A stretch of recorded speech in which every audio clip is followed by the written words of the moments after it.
حیدرآباد شہر میں واقع مجلس اتحاد المسلمین کے ہیڈ آفس دارالسلام میں شادی مبارک اسکیم کے چیکس کی تقسیم پروگرام کا انعقاد عمل میں آیا۔ صدر مجلس و رکن پارلیمان حیدرآباد بیرسٹر اسد الدین اویسی کی ہدایت پر کاروان حلقے کے مجلسی رکن اسمبلی کوثر محی الدین نے مہمان خصوصی شرکت کر کے گولکنڈہ منڈل سے تعلق رکھنے والے شادی مبارک اسکیم کے تحت منظور شدہ 77 استفادہ کنندگان میں چیکس تقسیم کیے۔ اس موقع پر رکن اسمبلی کے ہمراہ مجلسی کارپوریٹر پرائمری یونٹ کے صدر اور سرگرم کارکن موجود تھے۔ صدر محترم جناب نقل ملت بیرسٹر اسد صاحب کی ہدایت پر حلقہ کاروان کو گولکنڈہ منڈل کے شادی مبارک کے 77 چک کو دیا گیا دارالسلام پر۔ انشاءاللہ قریب میں شیخ وید اور آصف نگر منڈل کے بھی کچھ چک ہیں شادی مبارک کو کلیان رکھیں گے، وہ چک کو بھی انشاءاللہ 2-4 دن کے اندر کیا جائے گا۔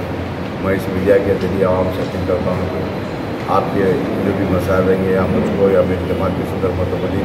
یا کارپوریٹر کو بتائیے، انشاءاللہ آپ کے مسائل کو کرنے کی پوری کوشش کی جائے گی۔ اور آج کے پروگرام کے اندر گولکنڈہ منڈل کے مانا صاحب کے تمام سبارڈینیٹ اور لکر ہاؤس کے کارپوریٹر جناب وسیم صدیقی صاحب،